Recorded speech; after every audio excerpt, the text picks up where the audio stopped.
It was fast and furious. Today, parts of the New York metropolitan area got more rain more quickly than it had ever seen before. And here was the result: massive flooding. Roadways disappeared. Drivers were stranded and had to be rescued. Getting to work, a challenge on any day, was next to impossible today. Don Daler is on Long Island, long and today deep in water. Don? So true, Scott. The drainage system in this part of Long Island is designed to handle 5 inches of rain over a 24-hour period. This morning, it got almost 3 times that much in just a few hours. The storm hit at the worst possible time, the beginning of the morning rush. Commuters found themselves trapped in their cars by the rapidly rising floodwaters. Bill O'Brien was trying to get to work. Everybody they tried to get off as fast as they could and then climb up the side of the road because the water was coming up that fast. More than 13 inches of rain fell in just 6 hours. That's more rain than this area gets in a typical summer. And there was about 30 to 50 vehicles. Tim Harrington is a volunteer firefighter. Stuck on the side of the road or submerged in the water. A little over 50 people that had to be rescued from their vehicles. How high was the water on the cars, most of them? The cars in the roadway was about, say about 3 feet or so. So that's up to the windows? Up to the windows, yeah. The heavy rain spread from Long Island into southern Connecticut and Rhode Island. Thousands of homes and businesses were flooded. Boats and fire trucks were used in rescues. It was pretty intense for the first few minutes. Robert Cabano is assistant fire chief in North Babylon, New York. What's the difficult part of these kind of high water rescues? Is trying to tread through, thousands of pounds of water. It's something that we don't deal with every day. This is something 18 years I've never seen happen. The storm was part of the same system that flooded parts of Maryland with 6 inches of rain, the most since 1933, and more than Los Angeles has had all year. Most of the major roadways here in Long Island have now reopened. Scott, the National Weather Service says this was the rainiest day in New York State since record-keeping began. Don Daler, thank you, Don. The storm system will bring heavy rain tonight across New England before it finally moves out. Flood warnings were posted tonight in parts of Massachusetts and New Hampshire. Today, U.S. troops landed among refugees who remain stranded and starving on a mountaintop in Iraq. Several thousand ethnic Yazidis ran to Mount Sinjar after an Islamic extremist group known as ISIS overran much of northern Iraq. President Obama ordered airstrikes last week to push ISIS back. We have reports from Iraq and the Pentagon tonight. First, David Martin. David? Scott, a team of about 20 American Green Berets have just completed a reconnaissance mission on Mount Sinjar in which they spent nearly the entire day trying to determine what it will take to get thousands of desperate refugees off the mountain. Until now, the U.S. has relied on nightly airdrops of food and water to keep the refugees alive. But that will soon be replaced by a rescue operation that will put American troops in harm's way. An advanced team of Marine Osprey vertical takeoff and landing aircraft, plus several detachments of Green Berets, arrived yesterday in Erbil in northern Iraq to draw up plans to both airlift refugees off the mountain and establish a land corridor they can take to safety. Both plans will have to contend with ISIS fighters who have laid siege to the mountain and are firing both on the refugees and on helicopters. U.S. warplanes have been conducting strikes against ISIS positions around the mountains since last weekend, and more strikes would almost certainly be part of a rescue operation. The U.S. military has done this before. After the first Gulf War in 1991, Saddam Hussein drove thousands of Kurds into the mountains of southern Turkey, and the U.S. mounted a rescue operation that first delivered supplies to the refugees in the mountains and then brought them down to tent cities. This time it is ISIS which has driven civilians into the mountains, and this time the U.S. will be joined by Britain, France, and Australia, as well as Iraqi and Kurdish forces. But as always, it is the American military which has unique capabilities, like the Osprey, which can fly faster and farther than any helicopter. President Obama has promised not to send American troops back into combat in Iraq, but one of his top advisors said today this would be a rescue operation, and that makes it different. There are about 500,000 Yazidis, most of them in Iraq. They're an ancient people whose religion is a blend of traditions, including Christianity.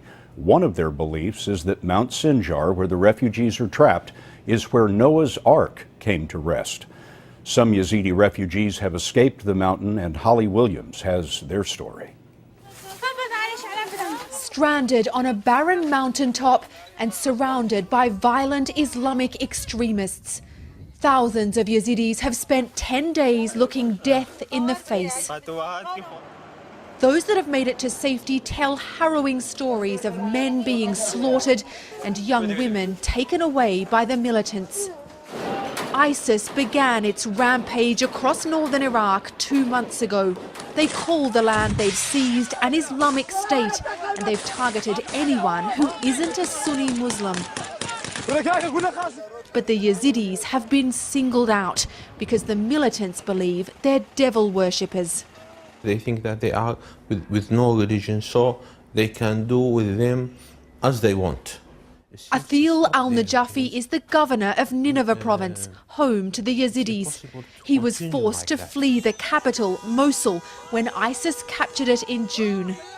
Is this a potential genocide? I think yes, they won't even kill the Yazidi, or they change their religion.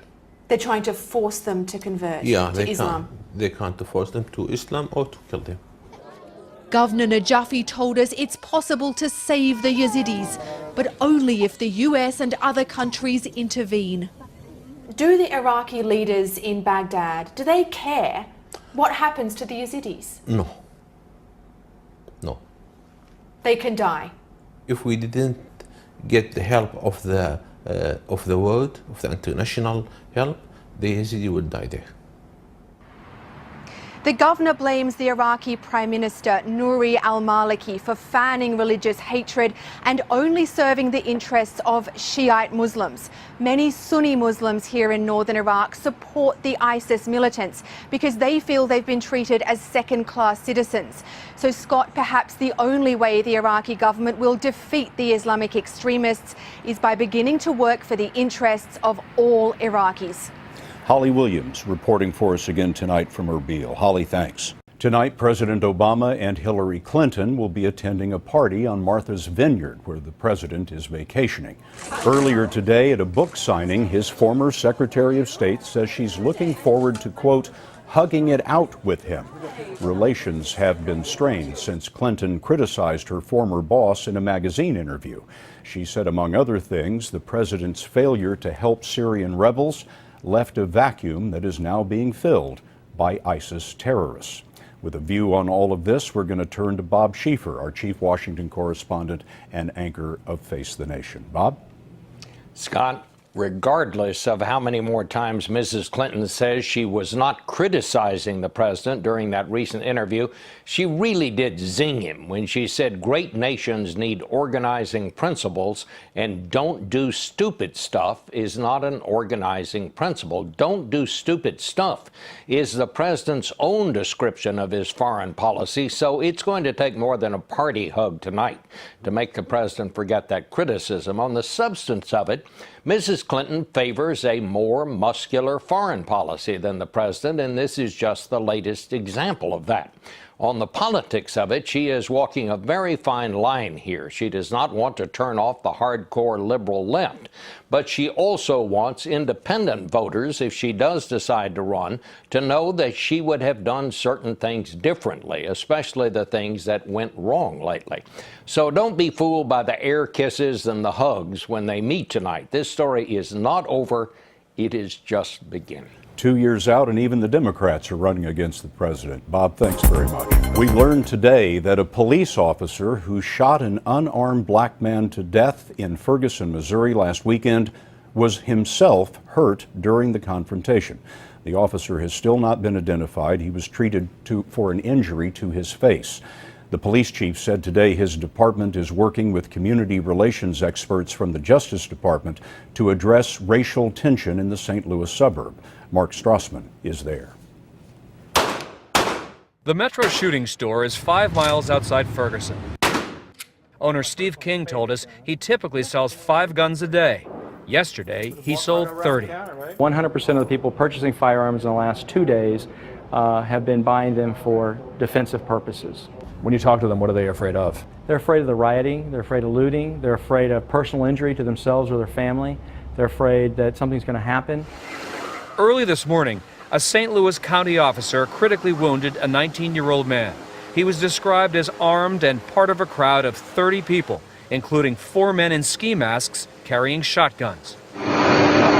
After 3 straight nights of street protests, police have asked that any groups wishing to assemble in prayer or in protest do so only during daylight hours. Hands up, don't shoot! Protesters have demanded to know the identity of the white officer who killed Michael Brown. The 18-year-old was stopped for walking in the street. Police say there was a struggle. But a witness said Brown had his hands up when he was shot multiple times. Brown had no criminal record and was unarmed. 2/3 of Ferguson's residents are black, but all but 3 of its 53 cops are white. Thomas Jackson is Ferguson's police chief. We've always had a real good relationship with all the neighborhood associations. Apparently there's been this undertow that now has bubbled to the surface, and it's our first priority to address it, to fix what's wrong. The St. Louis County prosecutor said late today that rather than make the decision himself about any possible criminal charges, he's going to present this case to a grand jury. Today, Texas Governor Rick Perry visited National Guard troops who will soon beef up patrols along the border with Mexico. Perry says Texas had to act because the federal government has failed to secure the border, and he's taken this political fight to a whole new level. Here's Manuel Bojorquez. These members of the Texas National Guard recently completed combat training. The next deployment for some will be on the border. The price of inaction is too high for Texans to pay. Governor Rick Perry ordered 1,000 National Guard members to help other state agencies with border security. The Guard will monitor and report illegal crossings. They cannot make arrests. That if you want to secure the border, you can. This online ad belongs to Perry's Political Action Committee and asks for donations. Border security has become a prominent part of his political message. A lot of people have criticized his decision by saying that it's pure politics, that he's looking to make a point on a national stage because he wants to run for president. It doesn't matter to me if the governor is sending them here to come spread confetti. It doesn't matter a bit. Ruben Villarreal is mayor of Rio Grande City, which is 150 yards from Mexico. I need them here. I need those boots on the ground to take care of a community. Perry has argued the surge of children that crossed into the U.S. diverted resources from stopping drug smugglers. But the number of unaccompanied minors crossing the border has dropped by half since its peak in June. The McAllen, Texas Chamber of Commerce sent a letter to Governor Perry urging him to reconsider the deployment in light of the damage that will result to our community and the economy of the entire Rio Grande Valley. Monica Weisberg-Stewart rents retail space in McAllen. What is the concern about the impression that the border has been militarized? It also tells our visitors to the south you're not welcome. It sends a very strong message. Governor Perry has not said how long the National Guard will be deployed. State legislators plan to ask Washington to pick up the bill, about $12 million a month.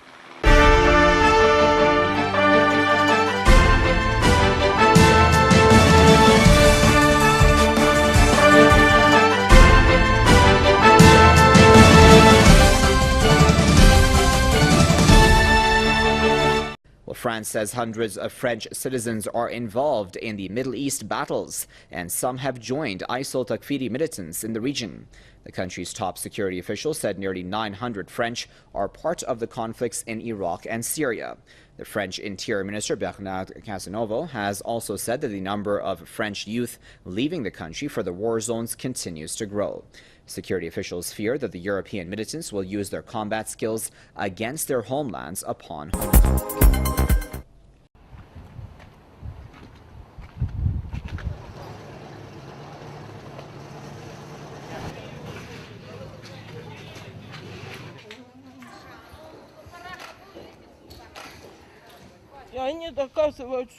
And they claim we don't shoot peaceful citizens.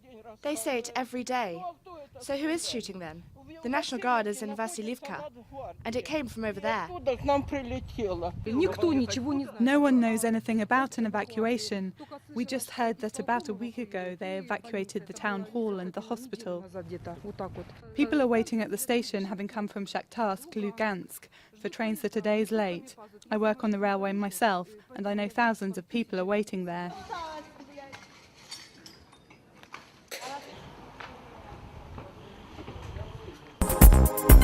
Leader of Iran's Islamic Revolution, Ayatollah Sayyid Ali Khamenei, says that Israel must pay for its crimes in Gaza by ending the siege of Palestinians in the coastal strip.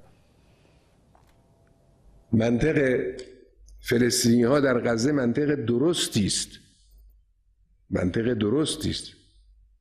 میگن آتش بس رو قبول بکنیم، معناش این است که اسرائیل حمله کنه، بزنه، بکشه، هر کار میخواد بکنه، یک 10 روز 20 روز ادامه بده، بعدم همه چی تمام بشه، وضع به شکل اول در بیاد.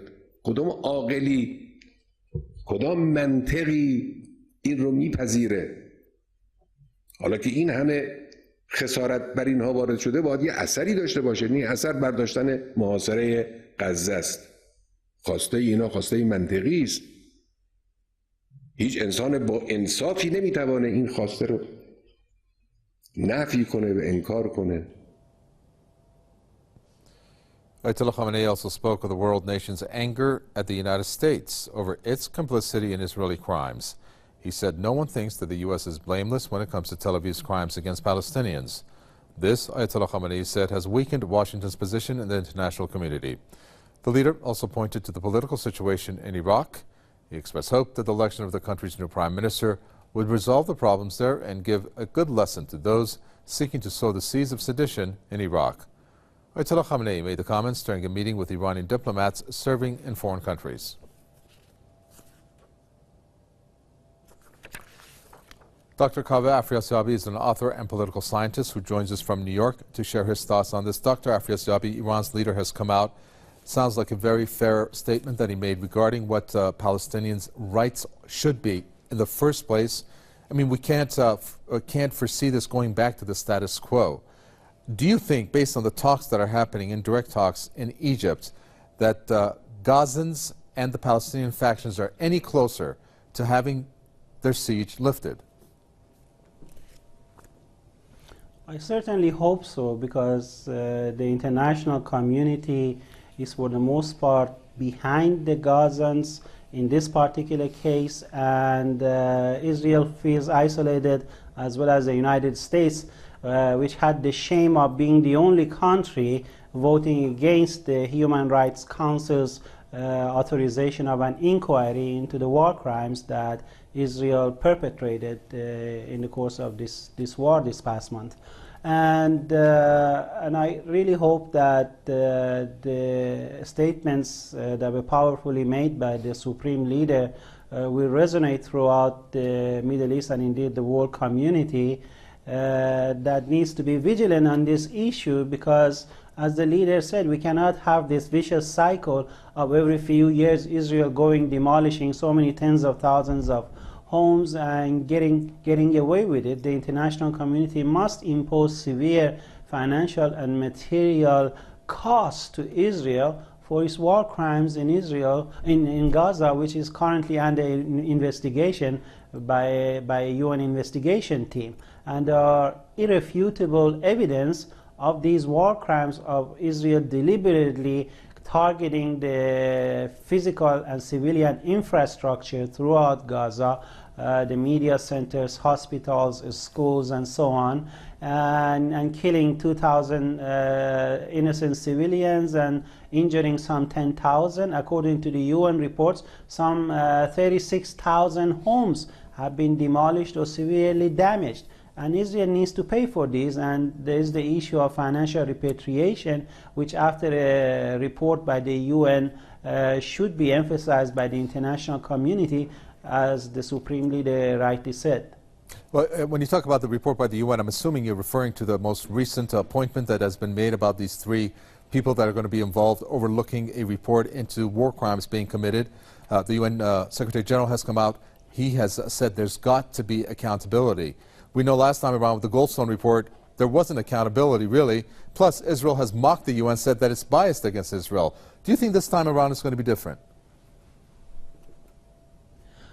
I think so, because of the level of savagery and atrocities perpetrated by Israel, the entire international community is in utter disgust with the behavior of this rogue regime. And I think now there is a political will at the United Nations and in the world community to impose such costs on Israel in order to deter it from further aggression against the people of Palestine. Pleasure talking to you. Thank you very much. Dr. Cabo Frio, author and political scientist there, talking to us from New York. Many thanks. Well, let's go now to the Gaza Strip and talk to our correspondent Akram al-Satari, who joins us right now to tell us about developments there. Akram, at this point, first of all, we have understood, based on some reports, that there has been Israeli fire coming from the sea. I guess some fishermen, perhaps, ventured out trying to fish for food. Can you tell us about that, if you have any information?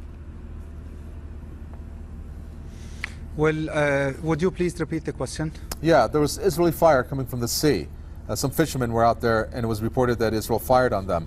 And the Palestinians have come out and said that was a violation of the ceasefire. Well, yes, that happened in the aerial hours of the day when Israeli gunboats were were firing towards the Palestinian boats that were trying to fish and bring the food for the people of Gaza. And as you know, the fish is one integral component of the food, of the Palestinian food into the Gaza Strip. People, because of the ceasefire, were trying to go and fish into the limited acceptable boundaries for the Israeli occupation, but they were still targeted in those very limited range. In that very limited range, they were trying to fish for, and that was considered as a violation of the agreement of the ceasefire that was sponsored and brokered by the Egyptians in Cairo. And, you know, we spoke yesterday, and at that point, Akram, on the political front, you said that there was some chance of positive developments coming out of the talks that are being held in Cairo. You said that there were agreements made on 6 out of the 7 issues. At this point, there's conflicting reports coming out of those talks. We're looking at a few hours from now where the ceasefire is going to end. What information do you have on where these talks are going?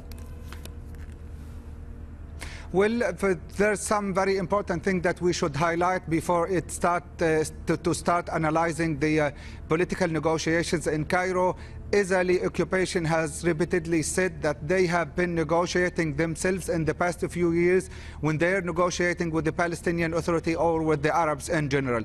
Now the issue is totally different. They have this unified delegation that is in Cairo that is representative of the whole Palestinian spectrum, representing Hamas, Fatah, Islamic Jihad, Palestinian Front for the Liberation of Palestine, Democratic Front for the Liberation of Palestine, Al-Alwiyat al-Nasr Salah ad-Din, and few other military and political groups in Palestine. The negotiations are very tough. Israeli occupation agreed on most of the requests of the Palestinians, but they are still not agreeing to all of them. And the Palestinian delegation made it very clear either to accept all our conditions or we get back to Gaza and we resume our fight against the Israeli occupation. The question of resuming the fight against the Israeli occupation is quite a critical issue for the Israeli occupation. We heard a news about the Israeli occupation forces redeploying along the Gaza border, and that they have received some commands of getting back to the boundaries of Gaza and getting on standbys and just in case the negotiations collapse in Cairo. What we are hearing now from different sources, from either Egyptian sources or from Palestinian sources, that negotiations are still underway and they have still some long time till midnight tonight, till they decide whether the negotiations are collapsing or not. And when you see the Israeli occupation moving their troops and talking about the possibility of resuming fire against Gaza Strip and starting to act insane, you realize that they might be trying to put some pressure on the Palestinian negotiator to make them believe that Israel is going to resume its military activities in Gaza. But that might be a preamble to or a beginning to a new concession by the Israeli occupation and of acceptance of some of the Palestinian terms. So it's too early to tell whether the negotiations will collapse, and it's also too early to tell at the same time whether there will be a political breakthrough and a political victory for Palestinians or not. But the information we are getting tells that Israeli occupation accepted most of the Palestinian demands, and there are still heavy political confrontation and negotiation-wise to make sure that the other demands and conditions are met. Very well. We're going to leave it there for now. Thank you very much. Pleasure talking to you. That's Akram Al-Satari, our correspondent from the Gaza Strip. Thank you. Cautionary measures to tackle the Ebola outbreak. Taiwan's health authorities conducted a drill to simulate the arrival of a traveler suspected of being infected with Ebola. Airport personnel questioned the suspected passenger upon arrival and simulate the quarantine of a potential carrier. Meanwhile, the agency has also distributed information on preventing the spread of Ebola to inbound travelers from West African countries, the epicenter of the current outbreak. If within 21 days you feel any sort of discomfort at all, you have to call 1922 to inform us at the Center of Disease Control. The drill also includes taking travelers suspected of being infected with Ebola to local hospitals. Health authorities have also produced leaflets and signs to warn the public of the Ebola threat. The agency also announced it has set up a special task force to handle a possible outbreak of the virus. Within our standard procedure, the whole world is the same. Only people who have close contact with the infected person should wear the prevention kit. But for other people with no close contact, following the normal disease prevention procedures is sufficient. According to Taiwan CDC, although only around 1,200 people in Taiwan travel to and from West Africa each year, the Chinese mainland has up to 82,000 people traveling to and from West Africa every month. The agency has advised people to avoid going to Guinea, Sierra Leone, and Liberia unless absolutely necessary, as well as to take precautions when traveling. On to Iraq now, where displaced Yazidi Kurds have protested against the lack of aid at a refugee camp in Kurdistan's western Dohuk province. We all want to get out of here. There's nothing to eat. The children are all starving. We're all starving. Please, European nations, help us. Get us out of here. The Baji's Kandala camp is housing thousands of Yazidis, while more are constantly arriving there. Residents say food rations are low, with the fortunate receiving one meal a day. They are fleeing the ISIL onslaught on the city of Sinjar and nearby villages. Kurdish officials now say time is running out for starving Yazidis trapped on an Iraqi mountain as international efforts get underway to assist the survivors and arm Kurdish forces battling militants.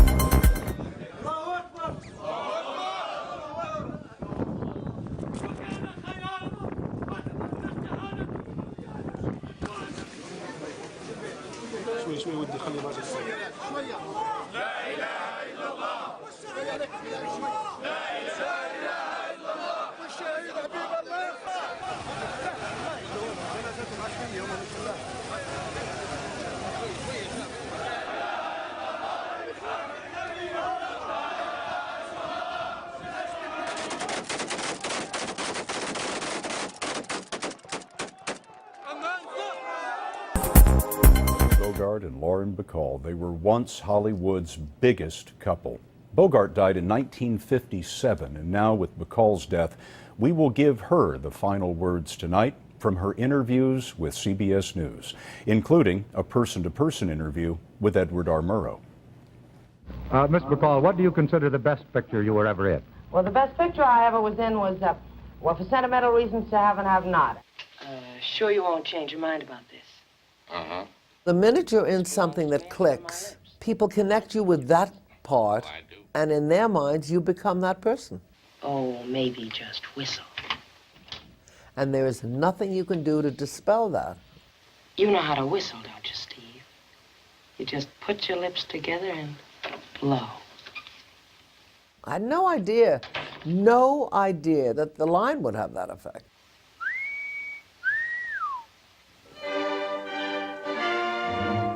It's hard when you have such great success when you're so young, because you obviously can never repeat it. great big room full of nothing but rich millionaires. Every once in a while I see a reference to you as the Look. How did you earn that perceptive title? Well, the look, Ed, came along at the same time as the legs and the leer and the what have you. The From Down Under look, as Mr. Bogart named it, came because I was so nervous when I started to work in pictures that I felt that the only way to steady myself was to give the look, which is this. What's wrong with you? Nothing you can't fix. I love movies. I have not had a brilliant career, I would say, in many ways. The theater has given me an opportunity to do things that I never would have been given an opportunity to do in movies. Those were great highs for me. Not a bad business. I want to work. I want to play a lot of good parts. I am still, I suppose, in a way, looking for acceptance. Mom? What? How did it feel? How did what feel? Being beautiful? Stuff. I don't dwell a lot on the past, but I cannot believe that the life I lived was lived by me.